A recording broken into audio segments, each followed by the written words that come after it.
السلام علیکم ورحمۃ اللہ وبرکاتہ. کیا حال ہے سب کا؟ الحمدللہ. نحمده ونصلی علی رسولہ الکریم. اما بعد فاعوذ باللہ من الشیطان الرجیم. بسم اللہ الرحمن الرحیم. رب اشرح لی صدری ویسر لی امری واحلل. کتاب اللباس حدیث نمبر 719. حدثنا احمد بن یونس حدثنا زہیر حدثنا عاصم عن ابی عثمان قال كتب الینا عمر. ابو عثمان کہتے ہیں کہ ہماری طرف عمر رضی اللہ عنہ نے لکھ بھیجا. ونحن بأذربیجان، اور ہم آذربائیجان میں تھے. ان النبی صلی اللہ علیہ وسلم، کہ نبی صلی اللہ علیہ وسلم نے نہا عن لبس الحریری، ریشم پہننے سے منع فرمایا ہے.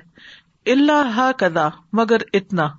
وصف لنا النبی صلی اللہ علیہ وسلم اصبعیہ، اور نبی صلی اللہ علیہ وسلم نے ہمارے سامنے اپنی 2 انگلیاں ملا کے دکھائیں. ورفع زہیر الوسطی والسبابہ، اور زہیر نے اپنی درمیانی انگلی اور شہادت کی انگلی ملا کے سامنے رفع اٹھا کے دکھائی. حدثنا مسدد حدثنا یحیی عن التیمی عن ابی عثمان قال، ابو عثمان سے روایت ہے، کہتے ہیں کنا مع عتبہ، ہم عتبہ کے ساتھ تھے. فکتب الیہ عمر رضی اللہ عنہ، تو ان کی طرف عمر رضی اللہ عنہ نے لکھا. ان النبی صلی اللہ علیہ وسلم قال، کہ نبی صلی اللہ علیہ وسلم نے فرمایا. لا یلبس الحریر فی الدنیا الا لم یلبس فی الآخرۃ منہ، نہ پہنا جائے گا ریشم دنیا میں مگر یہ کہ نہ پہنایا جائے گا وہ آخرت میں. یعنی جو شخص دنیا میں ریشم پہنے گا وہ آخرت میں نہیں پہن سکے گا، اور یہ مردوں کے لیے ہے. حدثنا الحسن بن عمر حدثنا معتمر حدثنا ابی حدثنا ابو عثمان واشار ابو عثمان باصبعیہ المسبحۃ والوسطی. ابو عثمان روایت کرتے ہیں وہ اشارہ ابو عثمان، اور ابو عثمان نے اشارہ کیا باصبعیہ اپنی 2 انگلیوں کے ساتھ، المسبحۃ والوسطی شہادت کی اور درمیانی. یہاں سبابہ ایک دفعہ کہا گیا اس کو، اور دوسری دفعہ مسبحہ. ان تینوں احادیث سے یہ پتہ چلتا ہے کہ ریشم پہننا گناہ کبیرہ ہے، یعنی مردوں کے لیے، اور اس کے پہننے کی وجہ سے آخرت میں وعید کی گئی ہے. تو ہر وہ گناہ جس پر دنیا یا آخرت میں خاص سزا بتائی گئی ہو وہ کبیرہ گناہوں میں سے ہوتا ہے. یعنی کوئی بھی غلط کام جس پر سزا بتائی گئی ہو دنیا میں یا آخرت میں، تو اس کا شمار کبیرہ گناہوں میں ہوتا ہے. دوسری بات یہ کہ ریشم کی حرمت مردوں کے لیے خاص ہے. یعنی ریشم کی حرمت میں جتنے بھی دلائل ہیں وہ سب مردوں کے لیے ہیں، عورتوں کے لیے اس کی اجازت ہے. مردوں کے لیے ریشم کیوں منع ہے؟ کیونکہ اس میں عورتوں سے مشابہت بھی ہے، اسراف بھی ہے، فخر بھی ہے، اور ریشم چونکہ نرم و نازک ہوتا ہے تو پھر اگر مرد نرم و نازک چیزیں استعمال کریں تو وہ اسی کے عادی ہو جاتے ہیں. یہ ان کی مردانگی کے خلاف بھی ہے. ہاں، مردوں کو صرف تھوڑے سے ریشم کی اجازت دی گئی ہے جس کی ان احادیث سے وضاحت ہوتی ہے، اور وہ ہے 2 انگلیوں کے برابر بیل بوٹے بنانا. بعض روایات میں 4 انگلیوں کا بھی ذکر ہوتا ہے، اور 4 انگلیاں اکٹھی پھیلی ہوئی نہیں، اگر پھیلیں گے تو زیادہ جگہ گھیر لے گی. ایک اور روایت میں ہے عمر رضی اللہ عنہ باریک اور موٹے ریشم سے منع کرتے تھے مگر جو اتنا سا ہو.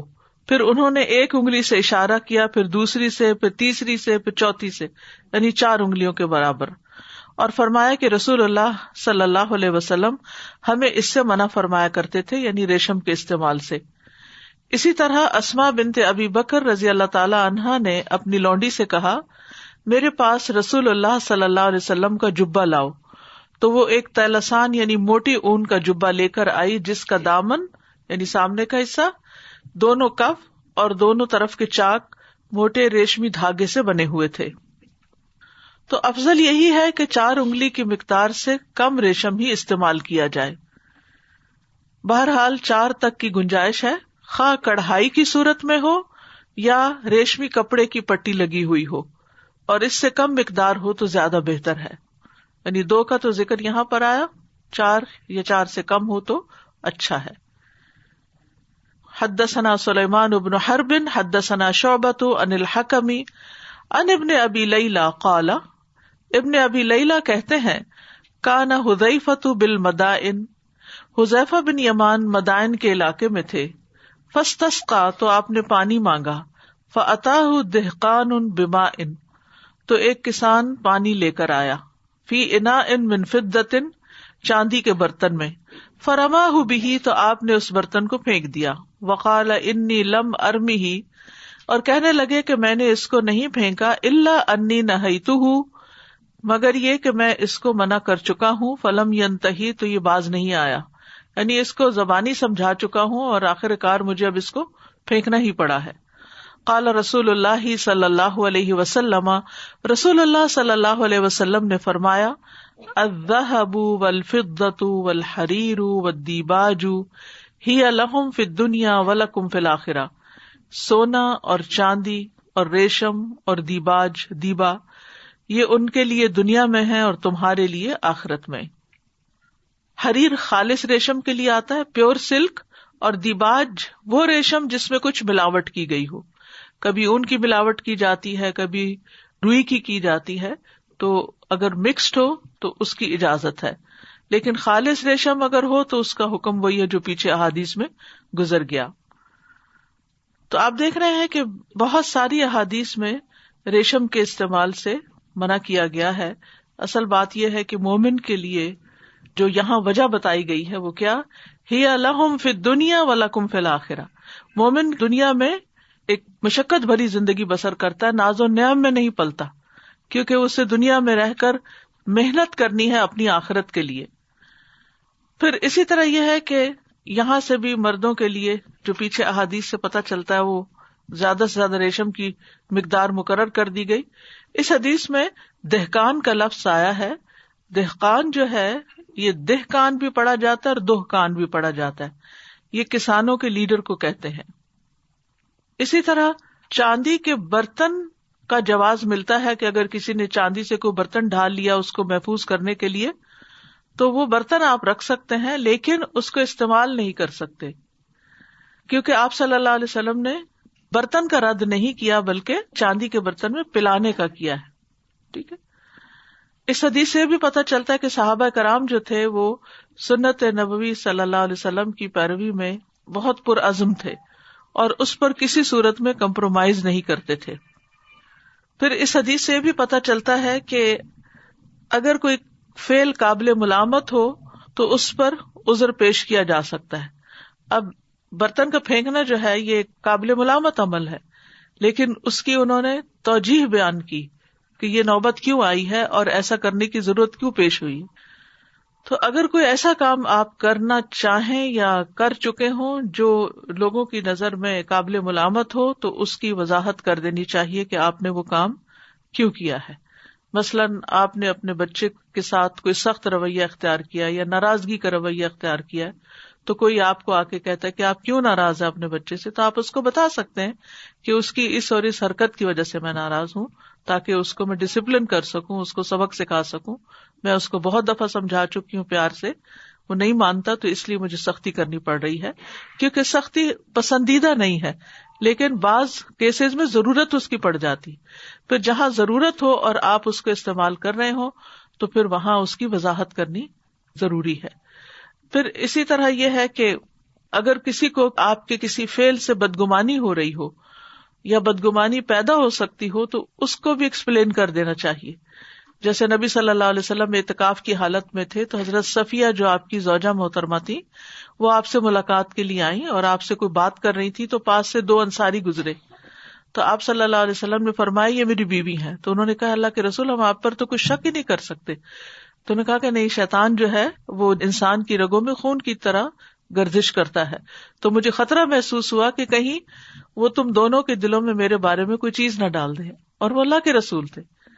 تو اس لیے انسان کو شبہات والی جگہ سے بچنا بھی چاہیے، لیکن اگر کوئی ایسی چیز ہو کہ جس میں دوسرے لوگ اس کو محسوس کر رہے ہوں تو ان کو واضح کر دینا چاہیے کہ آپ نے کوئی کام کیوں کیا. کیونکہ وضاحت کی حکمت یہ ہے کہ اس سے دوسرے لوگوں کا ایمان بھی بچتا ہے اور اپنی جو عزت ہے وہ بھی محفوظ رہتی ہے، کیونکہ سب لوگ اچھی نیت نہیں رکھتے ہوتے، سب لوگ آپ کے بارے میں پازیٹیو نہیں سوچتے، کچھ لوگوں کی نیتیں اچھی نہیں ہوتی، کچھ لوگ لا علمی میں غلط باتیں کر جاتے ہیں، تو اس لیے بہتر ہے کہ آپ دوسرے کو بھی بچائیں اور اپنے آپ کو بھی بچائیں. جی فرمائیے. Ustaza, I came across something very interesting that Imam Ibn al-Qayyim has said about forbiddance of silk. Can I mention that? Yes, please. In his book Zad al-Ma'ad, he has mentioned many reasons why scholars have argued that silk is forbidden for men. Some of them are already, in fact, all of them have been stated in the class that we have been discussing since yesterday for the sake of Allah, so that they get rewarded. Others also say that it was basically created for women, just like gold. So it was forbidden for men because it's a piece of jewelry and that is something that resembles women. And then just now what you mentioned, that if a man wears silk, he's more effeminate and might end up acquiring the qualities of females, which is against his masculinity and manliness.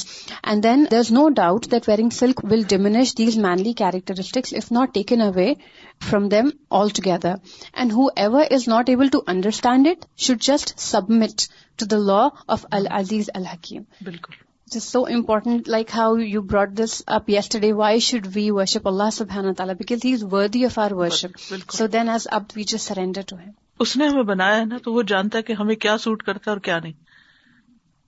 What you just mentioned, that clarifying matters, we usually think in an opposite way, that why should I clarify my situation? What people think of me, just let them think. If I haven't done anything wrong, why do I need to clarify? But this is so beautiful that even though we think we have not done anything, to create ease for other people, you have to make sure that you tell them. ان کا ایمان نہیں خراب کرے نا کہ وہ بدگمانی کریں آپ کے بارے میں. about other people, کیونکہ بدگمانی بھی تو گناہ ہوتی ہے نا. السلام علیکم. استاذہ جی, I know the gold and silver utensils are prohibited, but what about a little, they say, like Chinese, they have gold or silver ornaments, phool boutique. اگر بس رکھنے کی کوئی چیز ہے تو ٹھیک ہے, لیکن پینا اور کھانا ان میں منع ہے. السلام علیکم استاذہ. I think I am missing some thing. کل جیسے میں نے اپنے بیٹوں کو جب بتایا ریشم کا, میں نے 2 انگلیوں کو یوں رکھا, تو اپ رائٹ 2 انگلیاں لاؤں یا یوں؟ ایک ہی بات ہے, ایسے کر کے دکھائیں ایسے کر کے دکھائیں, تو بات 2 انگلیوں کی چوڑائی ہے. جب بھی 2 انگلیوں کی چوڑائی ناپتے ہیں تو لمبے رخ تو نہیں, کیونکہ ہر ایک کی لمبائی فرق ہے, تو یعنی چوڑائی کے حساب سے. استاذہ, I just carry on with Sister Mubin's question. جیسے شراب کے بارے میں نا, کہ اگر خود نہیں پینی, حرام ہو گئی تھی تو انہوں نے بہا دی تھی, تو اب ایسے برتن اگر پڑے ہیں تو پھر آپ کسی کو دے بھی نہیں سکتے, تو اس کو ڈھال کے کچھ اور بنا لیں, سیل کر کے کچھ. جیسے یہ ٹرم کی بات کرنی نا, گولڈ پلیٹڈ ہوتے ہیں یا کچھ اس طرح سے لگا ہوتا ہے ان کے اوپر گولڈ کا. وہ پیور گولڈ نہیں ہوتا, وہ تو کلر ہوتا ہے. کلر تو کوئی حرج نہیں. استاذہ, جب میں چھوٹی تھی تو میری اسلامیات کی ٹیچر جو تھی نا, بہت ہی مجھے اچھی لگتی تھی, بہت ہی زیادہ. اور میری انگلش کی ٹیچر بھی مجھے بہت اچھی لگتی تھی. تو ایک دفعہ ہماری انگلش کا پیریڈ ہو رہا تھا, تو بیل بج گئی اور اسلامیات کا پیریڈ تھا, تو انہوں نے اندر آنا تھا اور ہماری ٹیچر ابھی پڑھا رہی تھی. تو جو اسلامیات کی ٹیچر تھی وہ دروازہ کھول کے اندر آ گئی اور انہوں نے کہا نہیں بس میری کلاس ہے اب. تو مجھے دل کو اتنا جھٹکا پہنچا کہ میری اسلامیات کی ٹیچر نے میری دوسری ٹیچر کو کیوں امبیرس کیا. اور میں بڑے عرصے اس میں رہی کہ خلجان میں کہ میری ٹیچر نے دوسری ٹیچر, حالانکہ یہ آپ بتا رہی ہیں نا. اور اب مجھے سمجھ آئی ہے کہ حکمت کے ان کی کلاس کا ٹائم ہو گیا تھا, انہوں نے پڑھانا ہوگا کچھ, وہ ان کی امانت ہے, وہ اپنے طور پر صحیح سوچ رہی تھی. ہاں جی, لیکن میں بچے کے طور پر یہ سوچ رہی تھی. تو یہ میں سوچ رہی تھی کہ اگر ٹیچرز یا گروپ لیڈرز, گروپ جو انچارجز, اگر وہ کچھ ایسا کام کریں تو بتا دینا چاہیے کہ کیوں کیا. حدیث 723. حدثنا آدم حدثنا شعبۃ حدثنا عبد العزیز ابن صہیب قال سمعت انس بن مالک قال شعبۃ فقلت عن النبی صلی اللہ علیہ وسلم فقال شدیدا عن النبی صلی اللہ علیہ وسلم. شعبہ کہتے ہیں کہ میں نے عبد العزیز سے پوچھا کہ انس رضی اللہ عنہ نے یہ حضرت صلی اللہ علیہ وسلم سے سنا ہے. قال شعبۃ فقلت عن النبی صلی اللہ علیہ وسلم فقال شدیدا, تو وہ غصے میں کہنے لگے یا سختی سے کہا عن النبی صلی اللہ علیہ وسلم, یہ بات میں نے نبی صلی اللہ علیہ وسلم سے سنی. فقال من لبس الحریر فی الدنیا فلن یلبسہ فی الآخرہ, کہ جو کوئی دنیا میں ریشم پہنے گا وہ آخرت میں نہیں پہن سکے گا. حدثنا سلیمان بن حرب حدثنا حماد ابن زید عن ثابت قال سمعت ابن زبیر یخطب یقول قال محمد صلی اللہ علیہ وسلم، محمد صلی اللہ علیہ وسلم نے فرمایا، من لبس الحریر فی الدنیا لم یلبسہ فی الآخرہ، جو دنیا میں حریر پہنے گا آخرت میں نہیں پہنے گا. حدثنا علی بن الجعدی اخبرنا شعبۃ عن ابی ذبیان خلیفۃ بن کعب قال، خلیفہ بن کعب کہتے ہیں، سمعت ابن الزبیر، میں نے ابن زبیر کو کہتے ہوئے سنا، یقول، وہ کہہ رہے تھے، سمعت عمر یقول، میں نے عمر رضی اللہ عنہ کو کہتے ہوئے سنا، قال النبی صلی اللہ علیہ وسلم، کہ نبی صلی اللہ علیہ وسلم نے فرمایا، من لبس الحریر فی الدنیا، جو دنیا میں ریشم پہنے گا، لم یلبسہ فی الآخرہ، وہ آخرت میں نہیں پہن سکے گا. وقال ابو معمر حدثنا عبد الوارث عن یزید قالت معاذۃ، معاذہ کہتی ہیں، اخبرتنی ام عمرو بنت عبداللہ، مجھے ام عمرو بنت عبداللہ نے خبر دی، سمعت عبداللہ ابن الزبیر، کہ میں نے عبداللہ بن زبیر کو سنا، سمع عمر، سمع النبی صلی اللہ علیہ وسلم نحوہ، کہ انہوں نے حضرت عمر کو اور حضرت عمر نے نبی صلی اللہ علیہ وسلم کو یہ فرماتے ہوئے سنا کہ جو دنیا میں ریشم پہنے گا وہ جنت میں نہیں پہن سکے گا. یا تو یہ ہے کہ وہ جنت میں داخل ہی نہیں ہو سکے گا، یا یہ کہ داخل تو ہو جائے گا لیکن ریشم سے آراستہ نہیں کیا جائے گا. حدثنا محمد بن بشار حدثنا عثمان بن عمر حدثنا علی بن المبارک عن یحیی بن ابی کثیر عن عمران بن حتان قال سألت عائشہ عن الحریر. عمران بن حتان کہتے ہیں کہ میں نے حضرت عائشہ سے ریشم کے بارے میں سوال کیا. فقالت ائت ابن عباس، جاؤ ابن عباس سے پوچھو، فسلہ، ان سے سوال کرو. قال فسألتہ، کہتے میں نے ان سے جا کے پوچھا. فقال سل ابن عمر، انہوں نے مجھ سے کہا کہ جاؤ ابن عمر سے پوچھو. قال فسألت ابن عمر، تو کہتے میں نے ابن عمر سے پوچھا.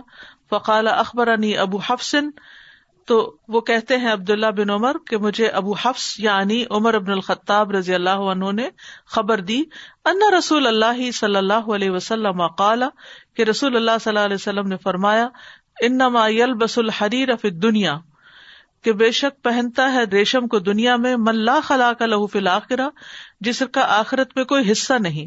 فقلت صدق، تو میں نے کہا کہ سچ فرمایا.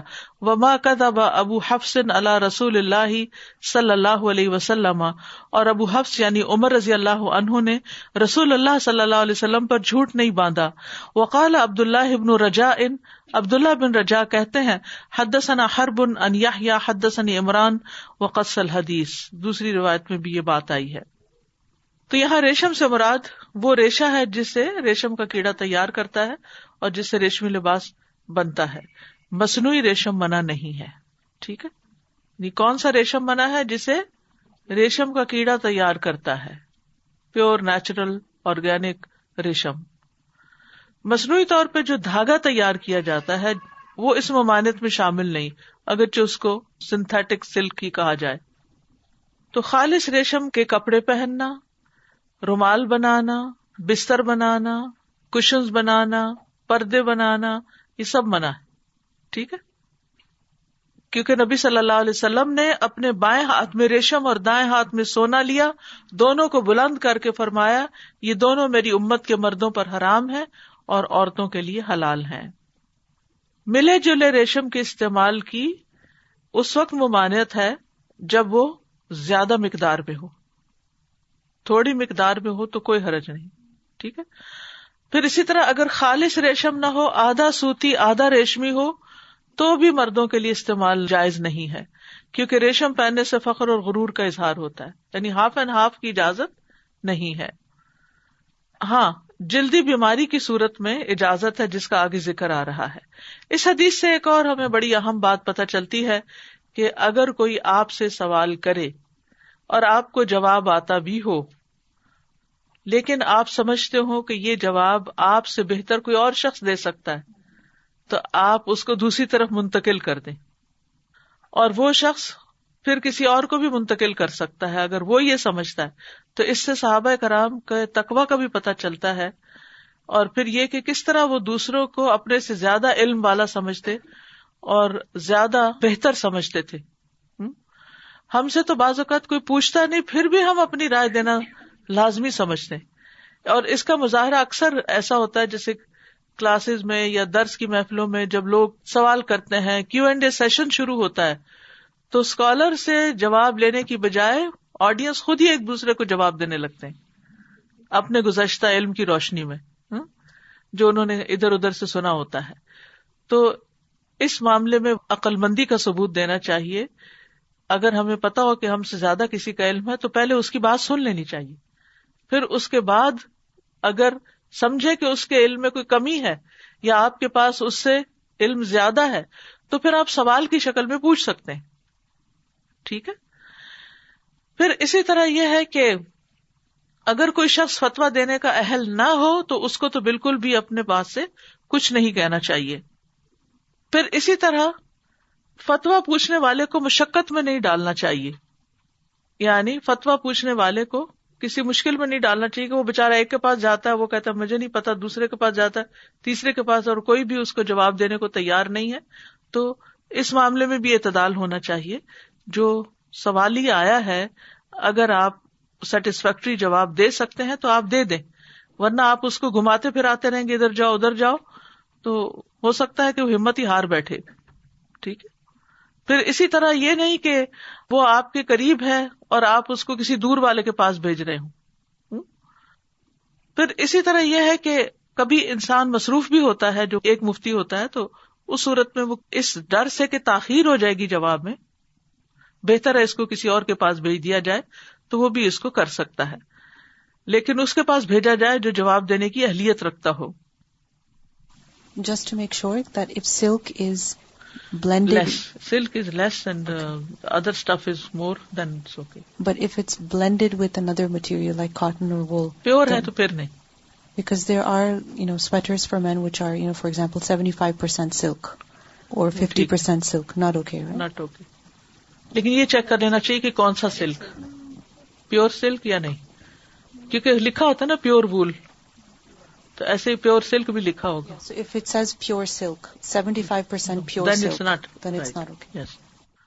باب مس الحریر من غیر لبس, بغیر پہنے صرف حریر کو ہاتھ لگانا. یعنی اگر کسی کا بزنس ہے, وہ خرید رہا ہے, بیچ رہا ہے, اٹھا رہا ہے, رکھ رہا ہے, تو کیا شراب کی طرح یہ بھی حرام ہے؟ تو شراب تو بذات حرام ہے نا, تو ریشم بذات تو حرام نہیں ہے. وَيُرْوَى فِيهِ عَنِ الزُّبَيْدِيِّ عَنِ الزُّهْرِيِّ عَنْ أَنَسٍ عَنِ النَّبِيِّ صلی اللہ علیہ وسلم, اور اس میں زبیدی سے روایت ہے جو زہری اور وہ حضرت انس سے روایت کرتے ہیں. یعنی مراد اس سے یہ ہے کہ مردوں کے لیے ریشم کو چھونے اور خرید و فروخت میں کوئی ممانعت نہیں ہے, اسے خریدا بھی جا سکتا, بیچا بھی جا سکتا ہے. حدثنا عبید اللہ بن موسیٰ عن اسرائیل عن ابی اسحاق عن البراء رضی اللہ عنہ قال, براء بن عازب رضی اللہ عنہ کہتے ہیں, اہدی للنبی صلی اللہ علیہ وسلم ثوب حریر, نبی صلی اللہ علیہ وسلم کو ریشم کا کپڑا تحفے میں دیا گیا, ہدیہ کیا گیا. فجعلنا نلمسہ, تو ہم اس کو چھونے لگے, ہاتھ لگا لگا کے دیکھ رہے تھے. ونتعجب منہ, اور ہم اس پہ تعجب کر رہے تھے کہ واو کیا خوبصورت چیز ہے. فقال النبی صلی اللہ علیہ وسلم اتعجبون من ھذا, تو نبی صلی اللہ علیہ وسلم نے فرمایا کہ کیا تم اس پہ تعجب کر رہے, تو بڑی حیرانی ہو رہی ہے. قلنا نعم, ہم نے کہا جی ہاں. قال منادیل سعد بن معاذ فی الجنۃ خیر من ھذا, فرمایا سعد بن معاذ کے رومال جنت میں اس سے بہتر ہیں. تو اس حدیث سے جو بنیادی مسئلہ نکالا گیا وہ یہ کہ ریشم کو اگر کوئی مرد چھو کے دیکھ رہا ہے, ٹچ کر رہا ہے, یا اس کی کوالٹی دیکھ رہا ہے, تو اس میں کوئی حرج نہیں, کیونکہ آپ صلی اللہ علیہ وسلم نے چھونے سے منع نہیں کیا بلکہ حیرت کا جواب آپ نے دیا. اگر اس کو ہاتھ لگانا بھی حرام ہوتا تو آپ منع فرما دیتے. پھر اسی طرح یہ بھی پتہ چل رہا ہے کہ کسی مرد کو ریشم کا تحفہ دیا جا سکتا ہے, لیکن ضروری نہیں کہ وہ خود پہنے, اس کو آگے دے دینا چاہیے, یعنی خواتین کو دے دینا چاہیے. سالم بن عبداللہ بن عمر اپنے والد سے روایت کرتے ہیں, وہ کہتے ہیں کہ نبی صلی اللہ علیہ وسلم نے حضرت عمر کو ایک ریشمی جوڑا عنایت فرمایا. پھر آپ نے انہیں وہ پہنے ہوئے دیکھا تو فرمایا میں نے یہ تمہارے پاس اس لیے نہیں بھیجا تھا کہ تم خود اسے پہن لو, اسے تو وہ شخص پہنتا جس کا آخرت میں کوئی حصہ نہیں. میں نے صرف اس لیے بھیجا تھا کہ تم اس سے فائدہ اٹھاؤ, یعنی اسے فروخت کر کے اپنی کوئی غرض پوری کر لو, یعنی اسے بیچ کے اس سے کچھ اور لے لو. اور ایک اور روایت میں آتا ہے کہ حضرت عمر بن خطاب نے اس جوڑے کو اپنے مشرک فرینڈ کو جو مکے میں تھا اس کو تحفے میں بھیج دیا. تو اس سے یہ پتہ چلتا ہے کہ اگر کوئی چیز آپ کے لیے حلال نہیں ہے اور کوئی نان مسلم اس کو استعمال کرتا ہے تو اس کو آگے دیا جا سکتا ہے, ایکسپٹ فار لکر. پھر اسی طرح یہ ہے کہ جنتی لباس جو ہے وہ دنیا کے مقابلے میں بہت ہی زیادہ اچھا ہے. رسول اللہ صلی اللہ علیہ وسلم نے صرف رومال کا ذکر کیا, کیونکہ رومال تو ایک جیسے ٹیشو پیپر ہوتا ہے, صفائی کے, ہاتھ پوچھنے کے, پسینہ پوچھنے وغیرہ کے کام آتا ہے. تو اگر وہ اتنا خوبصورت ہے تو باقی لباس کا تو پھر کیا ہی کہنا. سعد بن معاذ کے رومال کی بات کیوں کی گئی؟ کون تھے سعد بن معاذ؟ سعد بن معاذ انصار کے سردار تھے, اسی لیے خاص طور پر آپ نے ان کے رومالوں کا ذکر کیا کہ سب جانتے تھے ان کو. ٹھیک ہے, اگر وہ کسی عام انسان کے رومال کا ذکر کرتے تو وہ اتنی قابل توجہ بات نہ ہوتی. بہترین شخص تھے سعد بن معاذ. ابو سعید کہتے ہیں کہ بنو قریظہ نے جب سعد بن معاذ کا فیصلہ قبول کر لینے پر اتفاق کیا تو نبی صلی اللہ علیہ وسلم نے حضرت سعد کو بلوایا. وہ ایک سفید گدھے پہ سوار ہو کے آئے تو آپ نے فرمایا اپنے سردار کی طرف یا اپنے بہترین شخص کی طرف بڑھو. وہ آئے حتیٰ کہ رسول اللہ صلی اللہ علیہ وسلم کے پاس بیٹھ گئے, یعنی کھڑے ہو جاؤ اور جا کر ان کا استقبال کرو, ان کو لے کر آؤ. ٹھیک ہے, ان کا گھرانہ انصار کا بہترین گھرانہ تھا. رسول اللہ صلی اللہ علیہ وسلم نے فرمایا کیا میں تمہیں انصار کے سب سے بہترین گھرانے کی خبر نہ دوں؟ لوگوں نے عرض کیا کیوں نہیں یا رسول اللہ؟ آپ نے فرمایا بنو عبد الاشہل کے لوگ جو سعد بن معاذ رضی اللہ عنہ کا قبیلہ تھا. غزوہ احزاب میں ان کا فیصلہ اللہ کے فیصلے کے موافق ہوا. نبی صلی اللہ علیہ وسلم نے ان کی بیماری میں ان کو اپنے قریب رکھا, مسجد کے باہر خیمہ لگوایا. حضرت رفیدہ ان کی تیمارداری کرتی تھی اور آپ صبح و شام ان کی عیادت کرتے تھے. نبی صلی اللہ علیہ وسلم نے اپنے ہاتھ سے ان کا علاج کیا تھا. جابر رضی اللہ عنہ کہتے ہیں کہ سعد بن معاذ کے بازو کی رگ میں تیر لگا تو نبی صلی اللہ علیہ وسلم اپنے ہاتھ کے ساتھ تیر کے پھل سے اس کو داغنے لگے. پھر ان کا ہاتھ سوج گیا تو آپ نے پھر دوبارہ اس کو داغ لگایا. ان کی وفات پر خوشی سے عرش لرز اٹھا تھا. رسول اللہ صلی اللہ علیہ وسلم نے فرمایا سعد بن معاذ کی موت پر رب عز و جل خوش ہوئے تو عرش کانپ اٹھا. جب سعد بن معاذ کا جنازہ اٹھایا گیا تو منافقین کہنے لگے اس کا جنازہ کتنا ہلکا ہے, یعنی انہوں نے خاص طور پر محسوس کیا, اور اس وجہ سے ہلکا تھا کہ فرشتے ان کا جنازہ اٹھائے ہوئے تھے. 70,000 فرشتے ان کے جنازے میں شریک ہوئے تھے. یعنی اگر کوئی شخص نیک ہے اور انسانوں میں سے کم لوگ بھی اس کے جنازے میں ہیں تو اللہ سبحانہ تعالیٰ اس کے لیے فرشتے مقرر کر سکتے ہیں, لیکن اس کے لیے دنیا میں اللہ کی مرضی کے مطابق زندگی بسر کرنی پڑتی ہے. اور کہتے ہیں کہ اس سے زیادہ بڑی تعداد اس سے پہلے کسی موقع پر زمین پہ نازل نہیں ہوئی تھی. ان کی وفات پر آسمان کے دروازے کھلے تھے. رسول اللہ صلی اللہ علیہ وسلم نے فرمایا یہ نیک آدمی یعنی سعد بن معاذ جس کے لیے آسمان کے دروازے کھولے گئے, قبر اس پر تنگ کی گئی, پھر ان پہ کشادہ کر دی گئی. یعنی جب بندہ قبر میں جاتا ہے تو پہلے قبر اس کو بھیجتی ہے, جیسے ماں گلے لگاتی ہے اور ٹائٹ ہگ کرتی ہے, اسی طرح یعنی مشرک کافر کے لیے تو وہ سزا کے طور پر ہوتا ہے اور اس کی ہڈیاں ایک دوسرے کے اندر گھس جاتی, لیکن مومن کے لیے وہ ہلکا ٹائٹ کرتی ہے, لیکن ان کے لیے بھی ٹائٹ ہوتی ہے. تو ان کے جنتی ہونے کی بھی گواہی یہاں مل رہی ہے کہ ان کے جنت میں رومال ایسے ہیں تو ظاہر ہے وہ خود بھی تو وہی ہوں گے نا. تو ایک تو عام گواہی ہوتی ہے کسی کے جنتی ہونے کے بارے میں, اور ایک ہوتی ہے خاص گواہی. عام گواہی جیسے بشر المومنین, مومنوں کو جنت کی بشارت دے دیجیے, متقین محسنین وغیرہ کے لیے جنت ہے. تو یہ تو ایک جنرل سٹیٹمنٹ ہے, تو انسان تقوی اور ایمان احسان وغیرہ کے لیے کوشش کرتا ہے. اور ایک خاص گواہی ہوتی ہے کہ کسی مخصوص شخص مخصوص گروہ کے جنتی ہونے کا انسان دعویٰ کرے. اس کا فیصلہ عام انسان نہیں کر سکتے. اللہ کے رسول صلی اللہ علیہ وسلم تو وحی کے ذریعے بتا سکتے تھے کہ کون جنتی ہے کون نہیں, لیکن اگر کوئی شخص جنگ میں بھی قتل ہو تو اس بارے میں بھی دو طرح کی گواہی ہوتی ہے, ایک عام اور ایک خاص. عام گواہی کیا ہے, جو اللہ کے راستے میں مارا جائے وہ شہید ہے. لیکن مخصوص گواہی کیا ہے کہ آپ کسی شخص کے بارے میں کہیں یہ تو شہید ہے کیونکہ یہ ایسے ہوا ہے, تو ہم اس کو شہید مت کہیں کیونکہ اللہ ہی بہتر جانتا ہے کہ کون شہید ہے کون نہیں. یعنی یہ بات یاد رکھنی چاہیے, کیونکہ یہ غلطی بہت سے لوگ کرتے ہیں کہ فلاں شخص اس نے اتنا اچھا کام کیا وہ تو ہے ہی جنتی. آپ کو نہیں پتا کہ کل وہ کیا کرے, مرنے سے پہلے وہ کیا کرے, اور اس نے اس کے ساتھ اور کون سے ایسی نیت کی خرابی وغیرہ کی ہو کہ وہ جنت تک پہنچ نہ سکے، تو کسی کے بارے میں بھی بالیقین نہیں کہا جا سکتا کہ کون جنت میں جائے گا اور کون نہیں. کسی طرح جہنم کے بارے میں بھی. ابو اجفا کہتے ہیں کہ عمر بن خطاب نے کہا، اور ایک نامناسب بات تم یہ کہتے ہو کہ جو شخص تمہاری ان جنگوں میں مارا جاتا ہے یا مر جاتا ہے، تم کہتے ہو فلاں آدمی شہید ہوا یا شہادت کی موت مرا.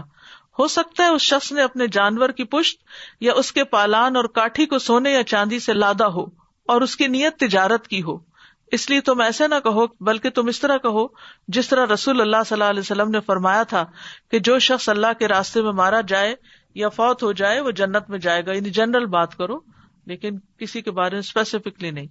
یعنی محتاط انداز میں گواہی دینی چاہیے. یہ کہنا چاہیے ہمیں امید ہے کہ اللہ نے اس کو شہداء کا درجہ دیا ہوگا. یہ نہیں کہہ سکتے ہمیں یقین ہے کہ وہ ضرور جنت میں گیا ہوگا. یعنی ہم اپنے علم کی بنا پر کسی کے لیے جنت کی گواہی بالیقین نہیں دے سکتے. امام بخاری نے اپنی صحیح میں لا یقول فلان شہید کے نام سے باب باندھا ہے کہ یہ نہ کہو کہ فلاں شہید ہے. یہ تو عام ہے کہ ہمارے جو جیسے ملک کے لیے بھی فوت ہو جاتے ہیں ان کے نام کے ساتھ ہی لکھا جاتا ہے شہید، نہیں کہہ سکتے کسی کو. اور جیسے استاذہ وہ واقعہ نہیں تھا کہ وہ بندہ رسول اللہ صلی اللہ علیہ وسلم کی خدمت کر رہا تھا تو اس کو تیر آ کے لگا تو وہ مر گیا، تو سارے صحابہ نے کہا یہ شہید ہو گیا، تو رسول اللہ صلی اللہ علیہ وسلم نے فرمایا نہیں، میں اس کے سر پر ایک آگ کی چادر دیکھتا ہوں. آپ دیکھیے کہ کسی بھی صحابی کے نام کے ساتھ شہید کبھی پڑھا آپ نے؟ کتنے صحابہ شہید ہوئے ہیں؟